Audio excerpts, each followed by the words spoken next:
All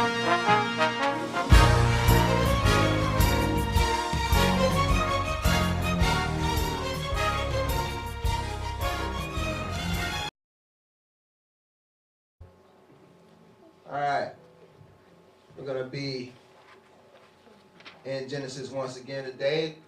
Today we're dealing with chapter 15. Okay, now my first reader read Genesis 15, 1 through 5, please. After these things, the word of Yahuwah came unto Abram in a vision, saying, Fear not, Abram, I am thy shield, and thy exceeding great reward. And Abram said, Adonai Yahuwah, what wilt thou give me, seeing I go childless, and the steward of my house is this Eliezer of Damascus? And Abram said, Behold, to me thou hast given no seed, and lo, one born in my house is mine heir. And behold, the word of Yahuwah came unto him, saying, This shall not be thine heir, but he that shall come forth out of thine own bowels shall be thy heir. And he brought him forth abroad, and said, Look now toward the heaven, and tell the stars, if thou be able to number them. And he said unto them, So shall thy seed be. Hallelujah. Okay. Now we see it says in verse 1, after these things, the word of Yahuwah came unto Abram in a vision. After what things? Well, we weren't here last week. There was this war that took place over in the land, and 5 kings came up against 4 kings, and in the midst of all that, Abram's nephew Lot was taken. And so Abram gathered together his trained men from out the house, all 318 of them, and some other cats that he had, that he was in confederate with, and they went to go get Lot back. And lo and behold, they got Lot back. And of course, on his way back, he seen Melchizedek, and he gave him a tenth, so on and so forth. Well, after those things, that's what it's talking about, and the word of Yahuwah came unto Abram in a vision. Who's the word of Yahuwah? Yeshua. Yeah, absolutely. So, who says you can't find them in the Old Testament? He says, came into Abram in a vision, saying, Fear not, Abram, I am thy shield and thy exceeding great reward. Now, when I was listening to this, when I was reading this and playing it over in my mind, I'm like, man, that sounds a lot like what he told the priest. And if we go to Numbers 18:20, we see it says, And Yahuwah spake unto Aaron, Thou shalt have no inheritance in their land, neither shalt thou have any part among them. I am thy part and thine inheritance among the children of Israel. And I thought this was pretty awesome, because it kind of shapes the character of Abram, if you would, and what he was, in Yah. Not saying that he was a priest, not saying he wasn't, but we know he was a prophet for sure. The scripture tells us, amen. But I thought this was uncanny, to say the least, that he was told the same thing that the priesthood would be told later. Okay, and then we see in verse 2, it speaks of Eliezer of Damascus, and Abram was saying, look, I know you telling me all this good stuff. You like, but I don't have an heir. I go childless. The steward of my house is Eliezer of Damascus. Not to say nothing was wrong with Eliezer. His name means my L's help, or my L is a help. And everybody needs a little help now and again, right? Yes. And he was of Damascus. Damascus can speak to a sack full of blood, or silent is the sackcloth weaver. I have no idea the connotation of that, but we see in verse 3, he says, Behold, to me thou hast given no seed. And the word of Yahuwah came unto him saying, this shall not be thine heir. I'm not having your heir be nobody that's, that come from a place that speaks to a sack full of blood. Or, he didn't actually say that. But anyway, he said, no, that will not be thine heir. But he that shall come forth out of thine own bowels shall be thine heir. So here it is, Yah is telling Abram, he that comes forth out of your own bowels will be thine heir. Now you have to understand that Abram left out of Haran when he was 75. Yeah. Time is, working against him, right? His wife was 65. That's when they left. This is after they left. So just to give you, sense of the timeline. But Yah is telling them, hey, that which come out of forth from thine own bowels should be thine heir. And it says, and he brought him forth abroad and said, look now toward heaven and tell the stars, if thou be able to number them. And he said unto him, so shall thy seed be. Now here it is, Abram, is being told, he's saying, I don't have an heir. I don't have, no children. I'll go childless. Y'all say, don't even worry about that. I got that. You're going to have so many seeds, you won't even be able to number them. Right. I was like, okay. Genesis 15:6, Abram, and it says, and he believed in Yahuwah. He said, okay, God, if you say so, I'm rolling with you.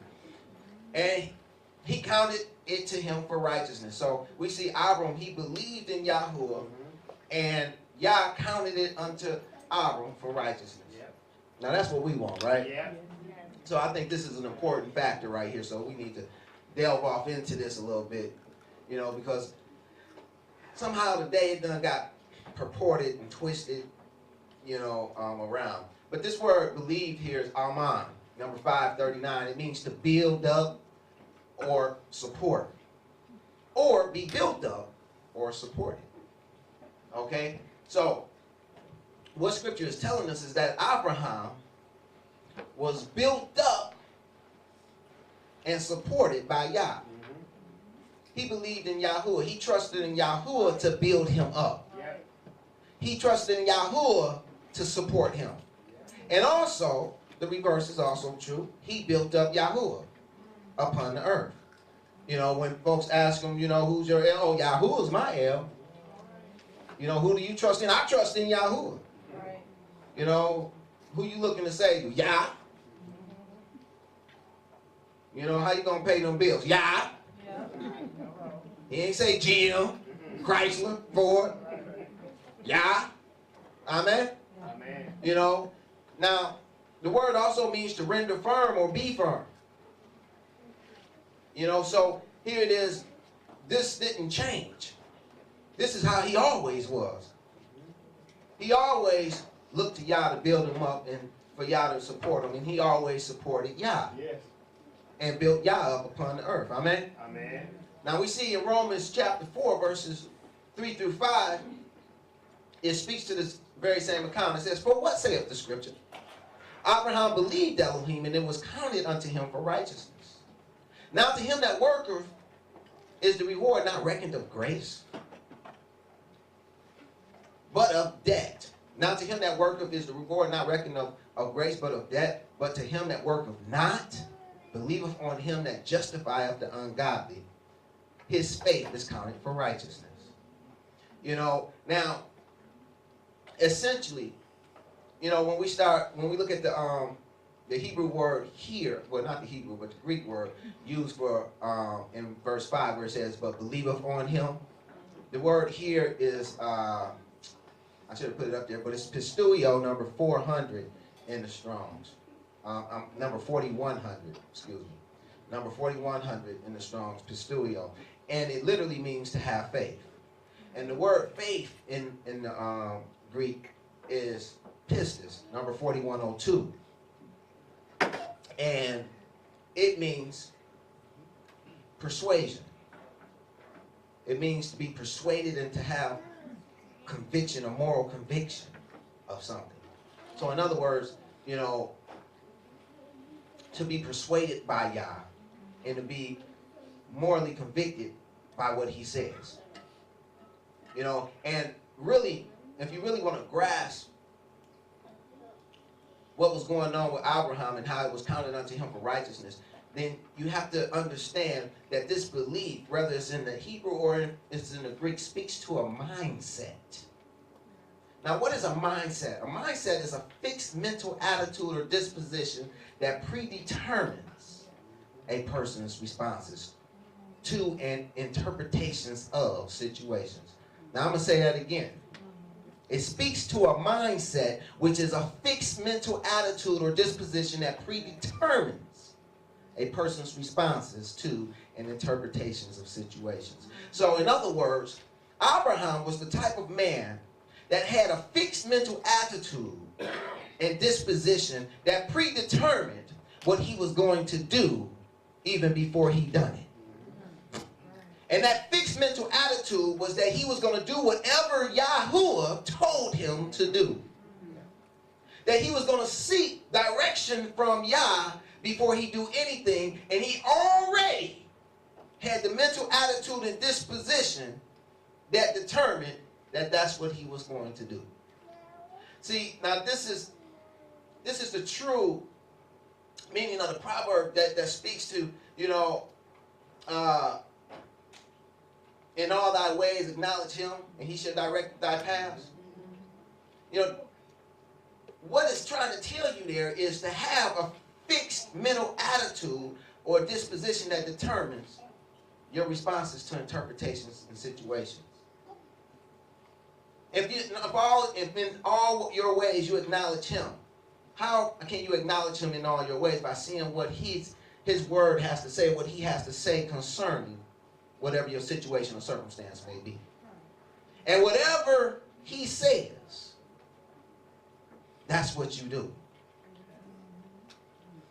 Even if it's standing at the edge of a cliff with the Red Sea behind you and an army of Egyptians coming towards you,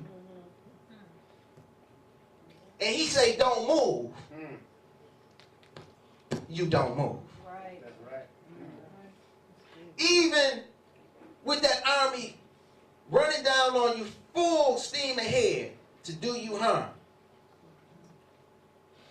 you still stand there thinking, but Yah will save me. See, that's what it's talking about. Yes. Having a fixed mental attitude or disposition. You know, like David when he went to fight Goliath. He already had a fixed mental attitude or disposition that predetermined what he was going to do. Well, Yah saved me from a bear. He saved me from a lion. You know, this Philistine would be as one of them.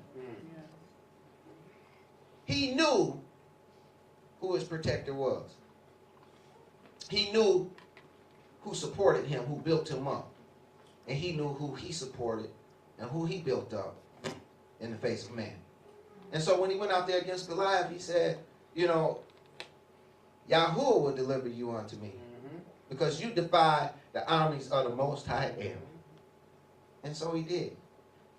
I pray that you can see that the belief in Yahuwah wasn't just, you know, yeah, I believe in Yah, you know, and he just kept it moving, you know, and everything that, you know, when situations and circumstances, you know, occurred, he didn't seek Yah, or he didn't do what Yah said. He did what he thought was right. I hope you can see that it's not that. I hope you can see that, you know, the belief that he had in Yahuwah really spoke to a mindset. It spoke to a mental attitude and disposition that predetermined his responses, even before the situation occurred. You know, because that's what's counted for righteousness. Having that mindset that, you know, no matter what the situation or circumstance, I'm going to stand on the word. I'm going to trust in the word. Even if it kills me, I'm going to stand on his word. That's right. You see, That's, that's the mental attitude. You can see it in Shadrach, Meshach, and Abednego.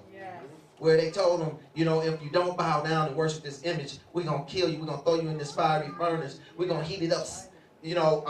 Well, they didn't tell them they were going to heat it up hotter, but they said, we're going to throw you into this fiery furnace. And they refused to do so. And saying, Yahuwah is able to save us. But even if he don't, we still not bowing. That's right. See, now that's a fixed mental attitude. I mean, they had it fixed in their mind already that they wasn't going to do it. They had it fixed that they were going to stand on Yah's word and that Yah was their supporter and Yah built them up and he was able to save them if he so chose. Right. And we can go on and on and on. Amen. Amen. So I pray that you can see that this belief that Abram at this time, that Abram had, was not just, I believe that there's a God, and his name is Yah. It went a little further than that. Okay? We can see this in the example from the last chapter. In Genesis 14, 22 and 23, it says, And Abram said to the king of Sodom, I have lifted up my hand unto Yahuwah, the Most High Elohim, the possessor of heaven and earth, that I would not take from a thread, even to a shoe latchet, that I would not take anything that is thine, lest thou shouldest say, I have made Abram rich. See, Abram trusted in Yah, and he know that everything that he had was because of Yah. And he wasn't going to have Yah's glory tarnished by nobody saying that the king of Sodom made him rich.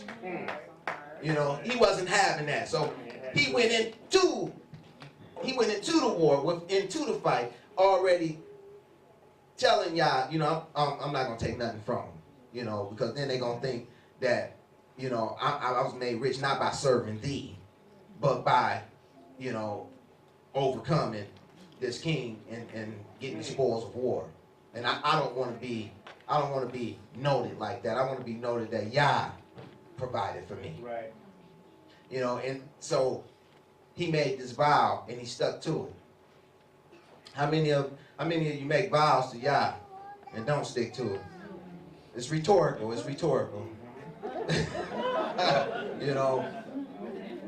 But say lie. All right, we see in James chapter 2, verses 17 through 24, it says, Even so, faith, if it have not works, is dead, being alone. See, because it's not just about faith in and of itself. See, you have to have that mindset. And just because you have that mindset going in isn't enough. You have to have that mindset even after you come out of a situation. You can have that mindset going into a situation, and then decide, well, I'm going to bow. I'm going to bow before this image. Yah knows my heart. He knows that I mean well. I just don't want to die. I got to bow. You see what I'm saying? Yeah. So now, even though they had the mindset, even though they believed going in, coming out of this situation or circumstance, they didn't have that mindset. You follow me? So in that example, one believed in the beginning, but in the end, they didn't. See, and this is why Yaakov or James says, even so faith, if it have not works, is dead, being alone. He says in verse 18, Yea, a man may say, Thou hast faith and I have works. Show me thy faith without thy works, and I will show thee my faith by my works. Thou believest that there is one Elohim. Thou doest well. The devils also believe and tremble. Yeah, so what? You believe Yah is the creator of the heavens and earth. Yeah, and he is. Even the devils believe that and tremble. But wilt thou know, O vain man, that faith without works is dead? Was not Abraham our father justified by works when he had offered Isaac his son upon the altar? Seest thou how faith wrought with his works, and by works was faith made perfect? See, his faith was made perfect or complete. This word perfect don't mean without error, it means complete. You know, and his faith was made complete because he had the mindset going into the situation, and he still had the mindset when he left the situation. Even when God told him to slay his very own son, he had the mindset that whatever y'all tell me to do, I'm going to do. And he walked into that situation with that mindset, and he walked out that situation with that mindset. See, his faith was complete. That's what that word perfect means. Complete. His faith was complete. Verse 23, and it says, and the scripture was fulfilled, which saith, Abraham believed Elohim, and it was imputed unto him for righteousness, and he was called the friend of Elohim. If you want to be the friend of Elohim, you just got the recipe. Verse 24, ye see then how that by works a man is justified, and not by faith only. You need both. Let me have my next reader read verses 7 through 11, please. And he said unto him, I am Yahuwah that brought thee out of Ur of the Chaldees, to give thee this land to inherit it. And he said, Adonai Yahuwah, whereby shall I know that I shall inherit it? And he said unto him, take me an heifer of 3 years old, and a she-goat of 3 years old, and a ram of 3 years old, and a turtle dove, and a young pigeon. And he took unto him all these, and divided them in the midst, and laid each piece one against another. But the birds divided he not. And when the fowls came down upon the carcasses, Abram drove them away. All right, thank you. Okay, so we see in verse 8 it says that Abram, he wanted a sign of something. He said, whereby shall I know that I shall inherit it, Yah? And so Yah said, okay, I can understand that. You know, I'm going to make a covenant with you. We're going to make an agreement. He said unto him, take me an heifer of 3 years old, and a she-goat, and a ram. Take note that they were all 3 years old. You know, and a turtle dove and a young pigeon. And he took them, all these, and divided them in the midst, and laid each one piece against another, but the birds divided he not. And it says, and when the fowls came down upon the carcasses, Abram drove them away. You know, and this caused me to thinking about the spiritual aspect of fowls and what Yahshua taught us, you know, concerning the fowls of the air. And in Mark 4, it says, and it came to pass that, this is speaking of Yahshua telling the parable of the sower and the seed. And it says, and he came to pass, and he sowed, and some fell by the wayside, and the fowls of the air came and devoured it up. And then the expounding of this parable, in verses 13 through 15, Yahshua said, and he said unto them, know ye not this parable? How then will ye know all parables? The sower soweth the word, and these are they that set, and these are they by the wayside, where the word is sown. But when they have heard, Satan cometh immediately and taketh away the word that was sown in their hearts. Okay, so when I see this, and I see what's going on with Abram and how he had to run the fowls away because they was coming down on the carcasses of his covenant, you know, this speaks to us that Satan is going to come and take away the word that would be sown in the hearts of the people of this covenant. You know, and so it was in actuality. You know, in verses 12 through 16 of Genesis 15, it says, and when the sun was going down, a deep sleep fell upon Abram. And lo, a horror of great darkness fell upon him.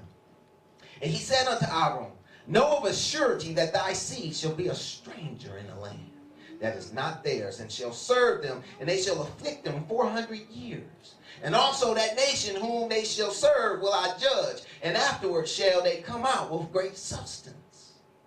And thou shalt go to thy fathers in peace, thou shalt be buried in a good old age. But in the 4th generation they shall come hither again, for the iniquity of the Amorites is not yet full. You know, and this indeed did happen. You know, hence we see in Exodus 12, 40 and 41, it says, now the sojourning of the children of Israel who dwelt in Mizraim was 430 years. And it came to pass that in 430 years, even the self-same day, it came to pass that all the host of Yahuwah went out from the land of Mizraim. So we see in the fourth generation, they did come out. You know, so this was fulfilled. Now, it says in verse 12, it says, you know, and I thought this was kind of, you know, kind of stuck out like a sore thumb to me. You know, it says, deep sleep fell upon Abram, and lo, and horror of great darkness fell upon him. You know, and so when I start thinking about this covenant, you know, and he's clearly showing that, you know, that this covenant is made to a people in darkness. Can you see that? You know, this covenant is made to is made to Abram, but it's speaking of his descendants, but they're going to be in darkness. And it says also that nation whom they shall serve I will judge. And, you know, and so it was. You know, Israel, when they was brought out of Mizraim, they were in darkness. They had not the light of Yahuwah. You know, and the covenant that they made with him was in darkness. And if we take a look at it, we see, just as it was speaking about, you know, during the time of Abram making that covenant, we kept seeing the third year was the age of the animals. You know, well, when we look at the actual covenant, when it was made, we find that it was in the third month on the third day. You know, and, you know, I believe that to be very revelatory. You know, in fact, you know, this what's being depicted here in Genesis 15:12 through 16, or this covenant that's being made with Abram here, greatly parallels the covenant that Yah would make with the children of Israel when they came out of Mitzrayim. And this is what Yah had me begin to focus in on. You know, how this covenant paralleled that covenant when they came out of Mitzrayim, because they do parallel one another. Let me have my next reader read Exodus 19, 1 through 4, and then jump down to 16 and 17. In the third month, when the children of Israel were gone forth out of the land of Egypt, the same day came they into the wilderness of Sinai. For they were departed from Rephidim, and were come to the desert of Sinai, and had pitched in the wilderness. And there Israel camped before the mount. And Moshe went up unto Elohim, and Yahuwah called unto him out of the mountain, saying, Thus shalt thou say to the house of Jacob, and to the children of Israel, Ye have seen what I did unto the Egyptians, and how I bare you on eagle's wings, and brought you unto myself.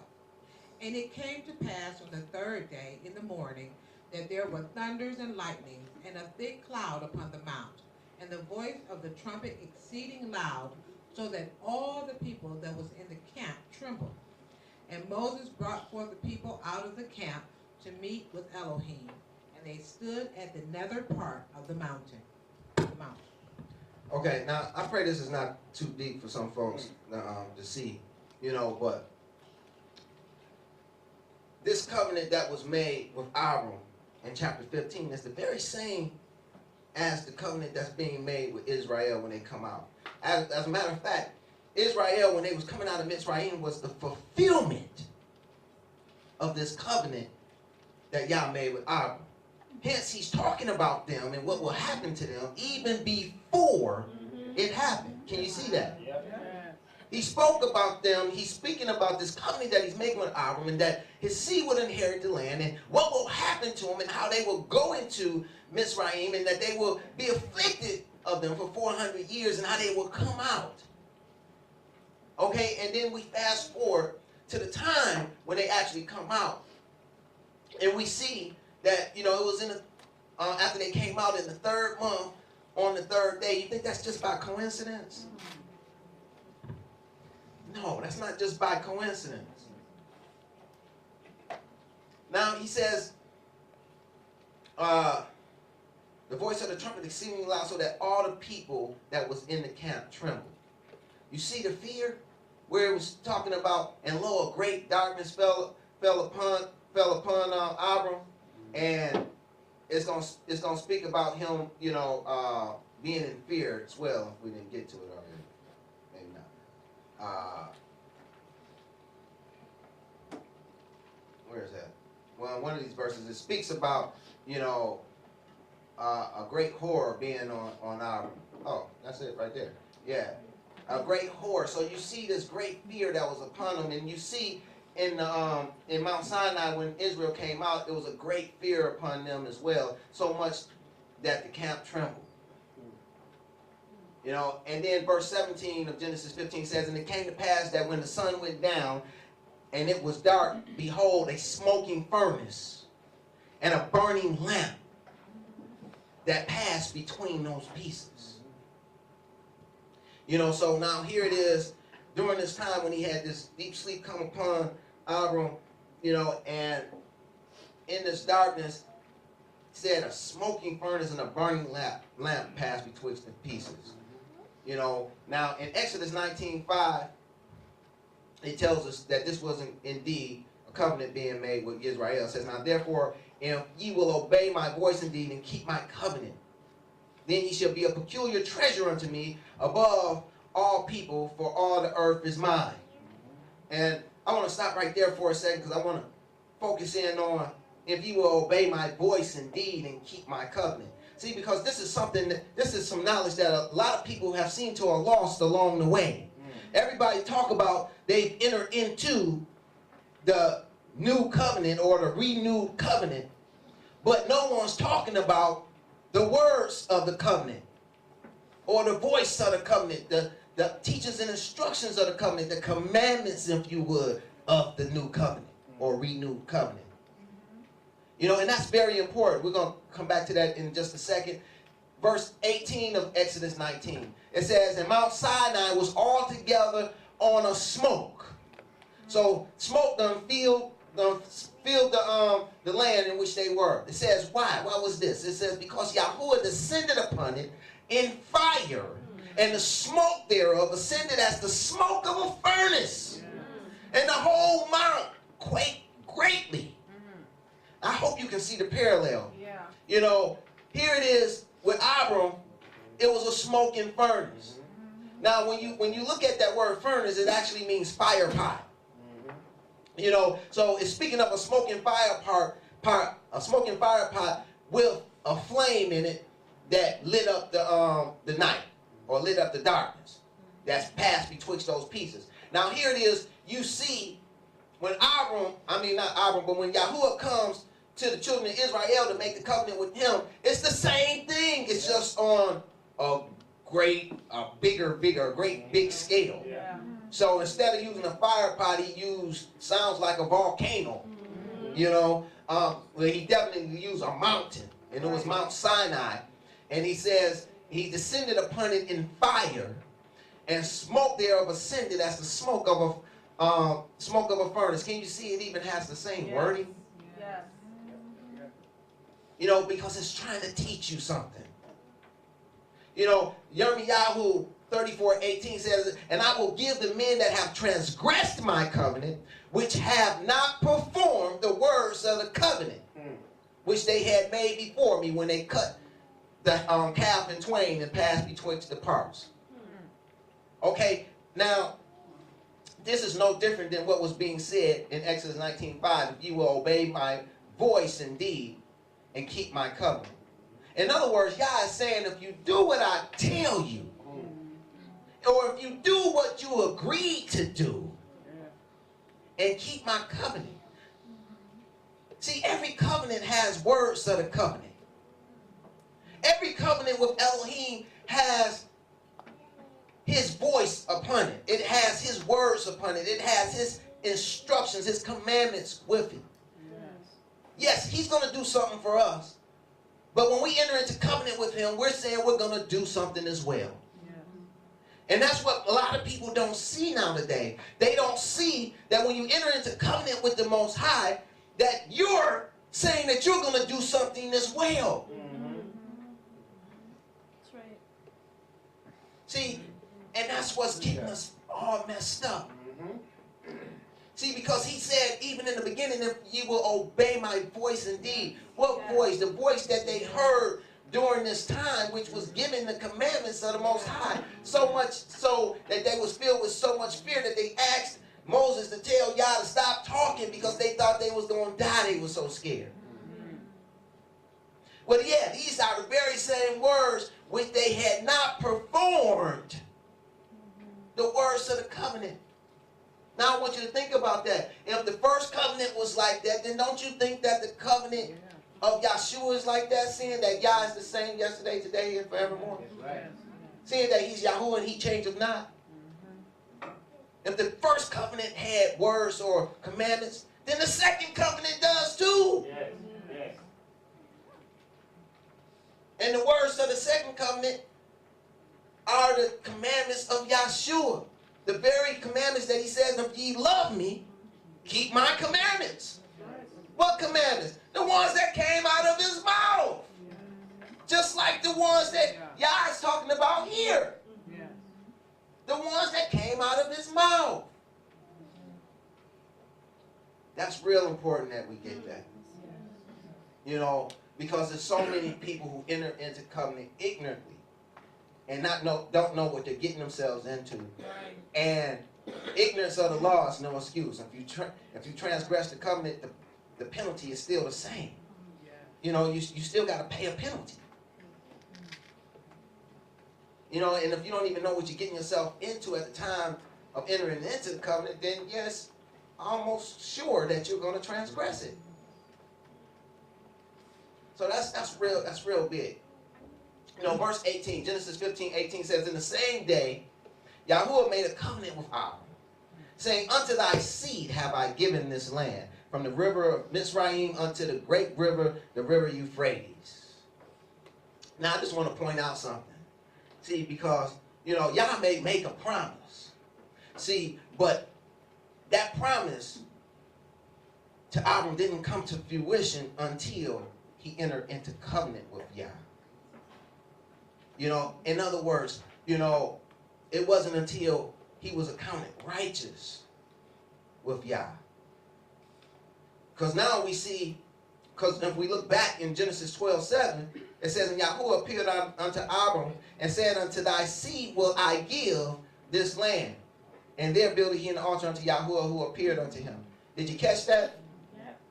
It went from Yahuwah saying he will give the land until what we see in Genesis 15:18.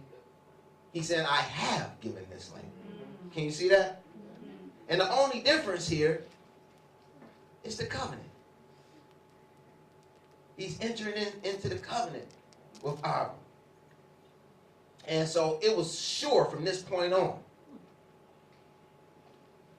And this covenant that he entered into spoke to the covenant that he made with Israel during the time of Moshe. Now, he said that he was going to, you know, give them the land in which these folks actually inhabited it, you know, and it's a list of the people, of the inhabitants of the land of Canaan. And just to give you an idea of what some of their names means, you know, we have the Kenites, which speaks to smiths or spears, the Kenizzites, you know, which speaks to hunters, the Cadmonites, Orientals, the Hittites, terrorizers, the Perizzites, villagers, Raphaims, giants or healers, Amorites, mountaineers, Canaanites, merchants, Girgashites, strangers or strangers drawing near, that should be, Jebusites, threshing floor. All right.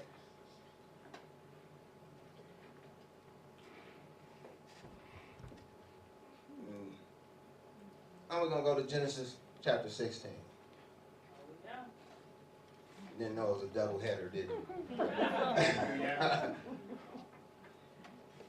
Genesis 16, 1 through 5. It says, now Sarai, Abram's wife, bare him no children. Yeah, we just heard that in 15, right? It says, and she had a handmaid, an Egyptian, whose name was Hagar. Hagar names means flight or ensnaring or the sojourner, and all of them apply. Verses 2 through 5. And Sarai said unto Abram, Behold, now Yahuwah hath restrained me from bearing. I pray thee, go in unto my handmaid, unto my maid. It may be that I may obtain children by her. And Abram hearkened to the voice of Sarai. And Sarai, Abram's wife, took Hagar, her maid, the Egyptian, after Abram had dwelt 10 years in the land of Canaan, and gave her to her husband Abram to be his wife. And he went unto Hagar, and she conceived. And when she saw that she had conceived, her mistress was despised in her eyes. And Sarai said unto Abram, My wrong be upon thee. What I do? Anyway, I have given my maid into thy bosom.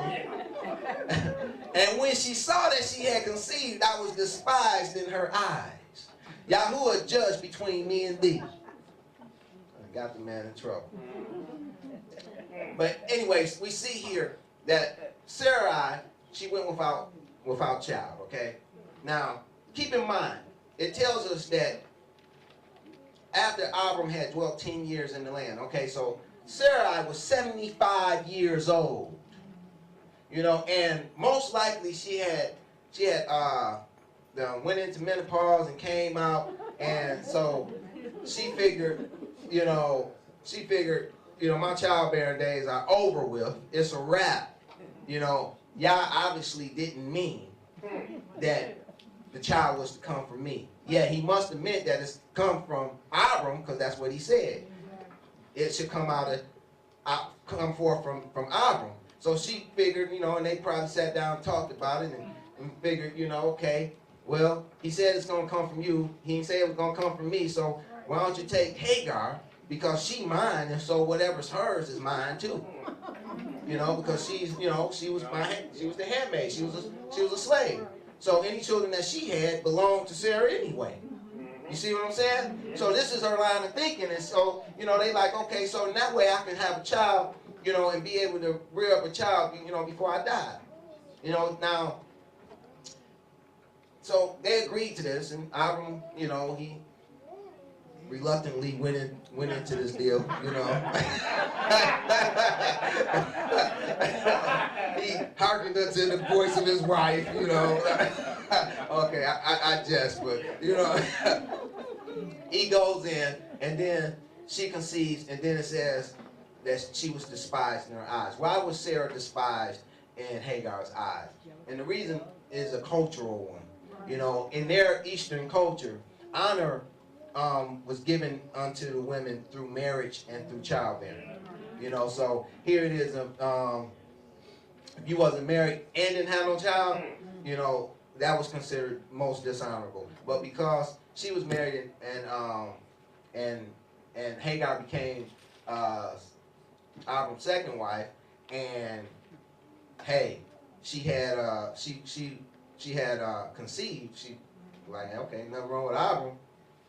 So she began to despise her slave master, I guess, she began to despise Sarai. Now, also, in the sense of things, in the scheme of things, I want you to also take note that it was after 10 years in the land, and the number 10 speaks to law and responsibility, and in that we were speaking about this covenant that was made with Abram, representing the covenant that was made with Israel when they came out of Mizraim. We can see that after the law and responsibility was given, i.e. the words of the covenant would be given unto Israel, that the mistress would despise her master, and she will rebel. Can you see that?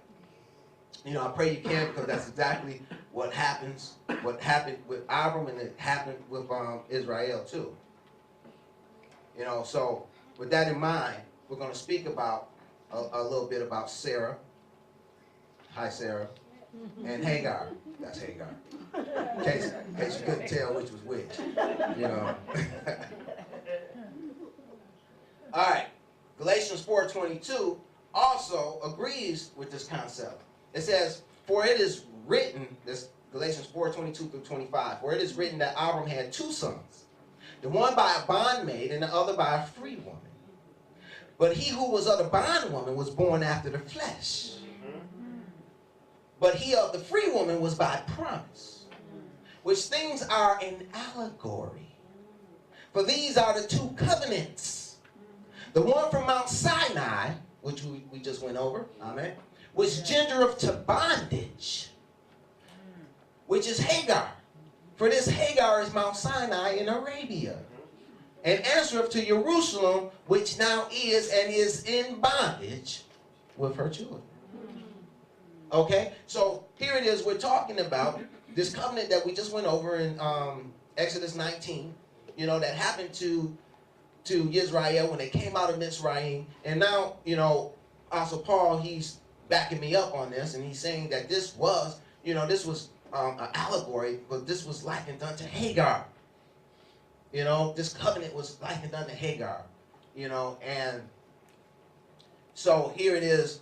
We see that now that we know that it's likened unto Hagar, so we're going to see what Hagar does, and we know that Israel would do likewise. Amen?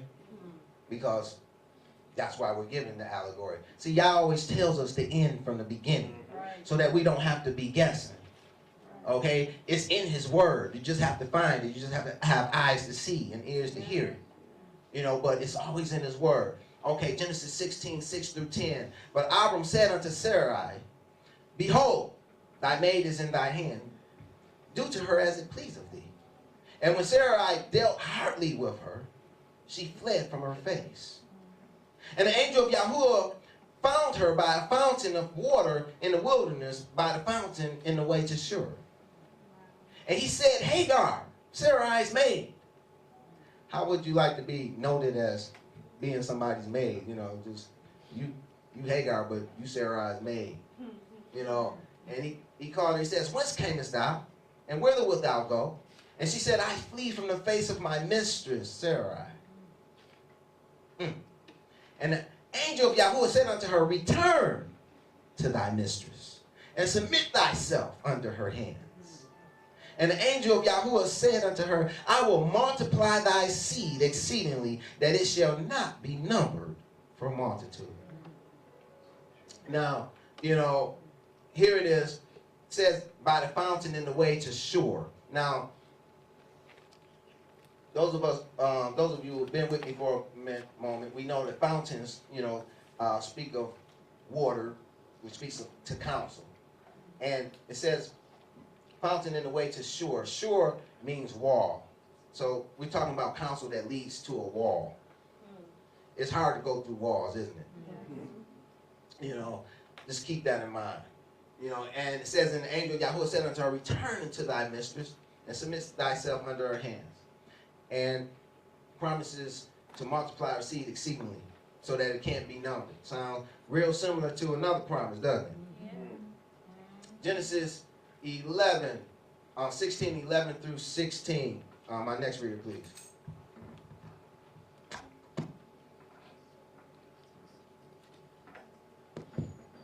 And the angel of Yahuwah said unto her, Behold, thou art with child, and shall bear a son, and shall call his name Ishmael, because Yahuwah had heard thy affliction. And he will be a wild man. His hand will be against every man, and every man's hand against him. And he shall dwell in the presence of all his brethren. And she called the name of Yahuwah that spake unto her, Thou Elohim seest me, for she said, Have I also here looked after him that seeth me? Wherefore the well was called Beerlu Hara. Behold, it is between Kadesh and Bered. And Hagar bare Abram a son, and Abram called his son's name, which Hagar bare Ishmael. And Abram was 86 years old when Hagar bare Ishmael to Abram. All right, thank you. All right, so here it is. We see in verse 11 says, Behold, thou art with child, and shall bear a son, and shall call his name Ishmael, which means El will hear. Now, we're going to, you know, I pray that you can stick with me through this, but, you know, here it is. This is actually speaking of, now if we take this in the scheme of things, and that scheme being that Hagar was that first covenant. Now if you can see that, then you should also be able to see that child that she was with was Ishmael, which spoke to the children of Israel that had came out of Egypt. You know, Hagar was an Egyptian woman. Amen. You know, and during that time, the children of Yaakov had came out of Egypt. Can you see the Egyptian woman in that? You know, and that covenant was Hagar, and while they was in that wilderness, they began, you know, she got pregnant. Let's put it that way. And she was with child. And the child that she would have would be even as Ishmael. He would be a wild man. Now think about the child that she had in that wilderness. It went into the promised land, right? But when it went into the promised land, was it not like a wild man? Was his hand against every man and every man's hand against him? Was it not like unto that? Because they were in the land and everybody in the land was against them. And they was against everybody in the land because they was told to kill them all. And of course, folks don't just voluntarily die most times, so they was trying to kill them back. Amen? Can you see that? You know, because this prophecy came true with those who came out of Mitzrayim. You know, yes, it had a physical interpretation, but we're talking about the spiritual interpretation. And it goes on to say, wherefore the well was called Bela Harai. Behold, it is between Kadesh and Bered. And it says, and Hagar bare Abram a son. So she did have a son. You know, even as we see in the wilderness, when we look at the history of Israel, when they came out of Mizraim, the same Israel in which Yah came down on Mount Sinai and entered into covenant, that same Hagar right there, that spiritual Hagar, we can see that she was with child, and she's gonna rebel against her master, and she's going to go and hit a wall. You know, hence Shur. You know, which says that that the place was on the way to Shur. And so here it is. We're going to actually see this in the lives of the nation of Israel. And also, it says Abram was 86 years old. 80 is 80. 80 speaks to mouth or speech, and the number 6 speaks to man's and man's word. You know, so we're talking about, you know, a man's speech and his works, and it also speaks to Satan. So we're talking about Satan using him. Okay? And so it was for Ishmael to come about in the first place. You know, Satan tricked them. They had an Ishmael, and now they got to deal with it. Yeah. So when we look at Deuteronomy 1, 19 through 26, we're going to see, you know, this is this land betwixt, where is it at? 14. Kadesh and Bered, you know, is believed to be Kadesh Barnea. And so when we look at what happened in Kadesh Barnea, we see something very similar to the story of Hagar, you know. And it says in verses 19 through 26, it says, and when we departed from Horeb, we went through all that great and terrible wilderness, which ye saw by the way of the mountain of the Amorites. And Yahuwah our Elohim commanded us, and we came to Kadesh Barnea. And I said unto you, ye are come unto the mountain of the Amorites, which Yahuwah our Elohim doeth give unto us. Behold, Yahuwah thy Elohim hath set the land before thee. Go up and possess it. As Yahuwah Elohim of thy fathers have said unto thee, fear not, neither be discouraged. And ye came near unto me, every one of you, and said, we will send men before us, and they shall search out the land and bring us word again by what way we must go up, and into the cities, and into what cities we shall come. And the saying pleased me well. And I took 12 men of you, one of a tribe, and they turned and went into the mountain and came unto the valley of Esco and searched it out. And they took of the fruit of the land in their hands and brought it down unto us, and brought us word again and said, it is a good land, which Yahuwah Elohim doeth give us. Notwithstanding, ye would not go up, but rebelled against the commandment of Yahuwah. Now they had left out of Mizraim, they had went through all this wilderness, and now they've hit a wall. They get to where they're supposed to go, and it's time to go in, but they don't want to go in. Can you see that? You know, just like Hagar, ran out into the wilderness, and then hit a wall. Couldn't go no further. You know, and start, you know, Yah sees them and sends her back, and, you know, we see what comes out of that. Well, she started rebelling first, and then Yah gives her into the hand of Sarai, her mistress, her master, and she whooped on her pretty bad, and then she run out.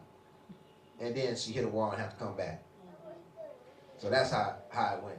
And so here it is, we see with Israel, also we see them rebelling. You know, now that she's out in the wilderness, she done been out there for a while, you know, entered in the covenant, done gave birth, and now she's rebelling, and it's not gonna be good. You know, she about to get whooped.